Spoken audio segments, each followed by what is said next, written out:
మొట్టమొదటిగా కూడా ఈరోజు తీర్పుకు సంబంధించి రిజల్ట్స్కి సంబంధించి వార్తనే వాళ్ళు హైలైట్ చేయడం జరిగింది. తీర్పుకు వేలాయే లోక్సభ ఎన్నికల ఓట్ల లెక్కింపు, తొలి అరగంట పోస్టల్ బ్యాలెట్లు, తర్వాత ఈవీఎంలు.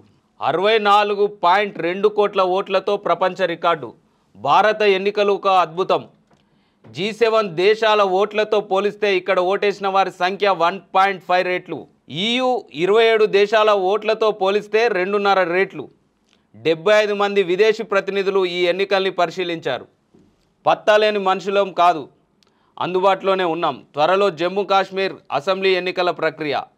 CEC ఉదయం 8 గంటలకు ఈరోజు ఓట్ల లెక్కింపు ప్రక్రియ షురూ కాబోతుంది. ఉదయం 8 గంటల నుండి 4 గంటల వరకు, సాయంత్రం 4 గంటల వరకు పూర్తి స్థాయిగా ఫలితాలు రాబోతున్నాయి తెలంగాణ రాష్ట్రంలో.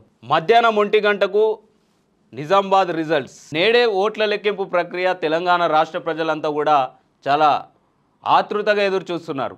రాష్ట్రంలో అధికారంలో ఉన్న పార్టీ కాంగ్రెస్ పార్టీ మెజార్టీ సీట్లు గెలుస్తుందా, లేకపోతే అందరూ అనుకున్నట్లు బీజేపీ మెజార్టీ సీట్లు గెలవబోతుందా, అసలు బీఆర్ఎస్ పార్టీ తన ఉనికిని కాపాడుకుంటుందా?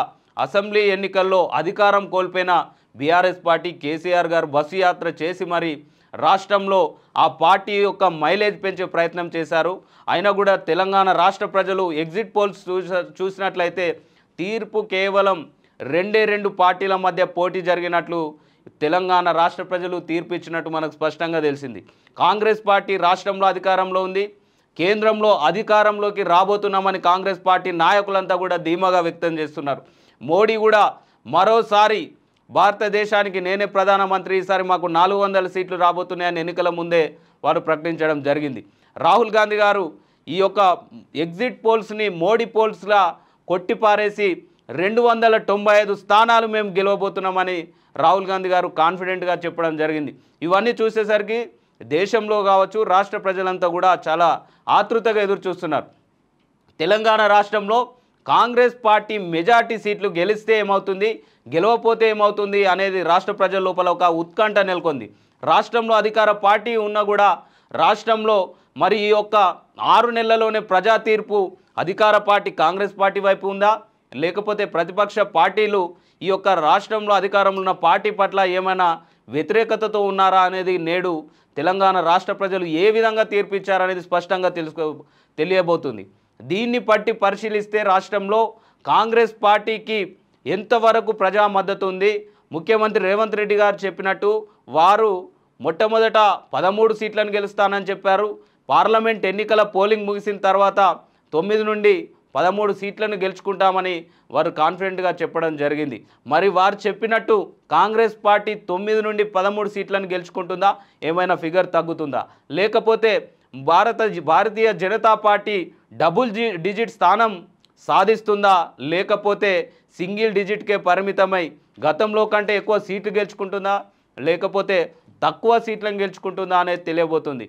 బీఆర్ఎస్ పార్టీ మాత్రం బీఆర్ఎస్ పార్టీకి కూడా ఎన్ని సీట్లు వస్తాయి, వాళ్ళు చెప్పినట్టు మెజార్టీ సీట్లు మేమే గెలుచుకుంటామని వారు చెప్తున్నారు. సరే, ఏ పార్టీల కాన్ఫిడెన్స్ ఎలా ఉన్నా కూడా ప్రజలు తీర్పిచ్చే సమయం అనేది వచ్చింది కాబట్టి 8 గంటలకి ఈరోజు ఈ యొక్క తెలంగాణ ఎన్నికలతో పాటు దేశవ్యాప్తంగా 545 పార్లమెంటు స్థానాలకు జరిగిన ఎన్నికలకు ఈరోజే రిజల్ట్ డే. భారతదేశానికి కాబోయే ప్రధానమంత్రి ఎవరు? ప్రస్తుతం ఉన్న ప్రధానమంత్రి నరేంద్ర మోడీ గారా, లేకపోతే ఎన్డీఏ కూటమి నుంచి రాహుల్ గాంధీ గారా, ఇండియా కూటమి నుండి రాహుల్ గాంధీ గారు ప్రధానమంత్రి అవుతారా అనేది రాష్ట్ర ప్రజలంతా కూడా ఎదురు చూస్తున్నారు, దేశ ప్రజలంతా కూడా ఎదురు చూస్తున్నారు. నేడే లోక్సభ ఎన్నికల ఓట్ల లెక్కింపులు, తొలి అరగంట పోస్టల్ బ్యాలెట్లు, తర్వాత ఈవీఎంలు. ఉదయం 8 గంటలకు షురు, 4 కల్లా పూర్తి ఫలితాలు. మధ్యాహ్నం 1 గంటకు నిజామాబాద్ రిజల్ట్, చివరగా హైదరాబాద్, నల్గొండ, కరీంనగర్. రాష్ట్ర వ్యాప్తంగా 34 చోట్ల కౌంటింగ్ కేంద్రాల ఏర్పాటు. 21 రోజుల ఉత్కంఠకు తెర. ఎవరి ధీమా వారిదే. ప్రధాన పార్టీల భవిష్యత్తును నిర్దేశించనున్న ఫలితాలు. కంటోన్మెంట్ అసెంబ్లీ ఉప ఎన్నిక విజేత తేలేది నేడే. అత్యధిక స్థానాలు మావే. రాష్ట్రంలో మెజార్టీ సీట్లు మేమే గెలుస్తామంటున్న కాంగ్రెస్ పార్టీ. ఎగ్జిట్ పోల్స్కు భిన్నంగా ఫలితాలు ఉంటాయన్న సోనియా గాంధీ గారు.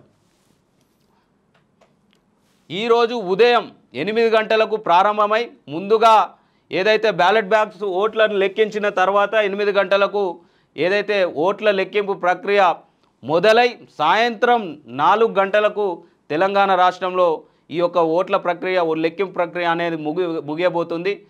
ఆలస్యంగా ఏదైతే మధ్యాహ్నం 1 గంట వరకు నిజామాబాద్ రిజల్ట్స్ చివరగా నల్గొండ, కరీంనగర్, హైదరాబాద్ రిజల్ట్స్ను ప్రకటించనున్నారు. ఇక్కడ మనం చూసేది ఉంటే సోనియా గాంధీ గారు కూడా నిన్న మాట్లాడుతూ మెజార్టీ సీట్లు మేమే గెలుస్తాం దేశంలో, మోడీ పోల్స్ లాగానే వారు కూడా కొట్టిపాడేం జరిగింది. వారు కూడా దేశంలో కాంగ్రెస్ పార్టీ అధికారంలోకి వస్తుందని వారు కూడా ధీమా వ్యక్తం చేయడం జరిగింది. ఇక రాష్ట్రంలో కూడా ఏ పార్టీ అంటే మావంటే మావి అన్నట్టు వారు కూడా ధీమాను వ్యక్తం చేస్తున్నారు.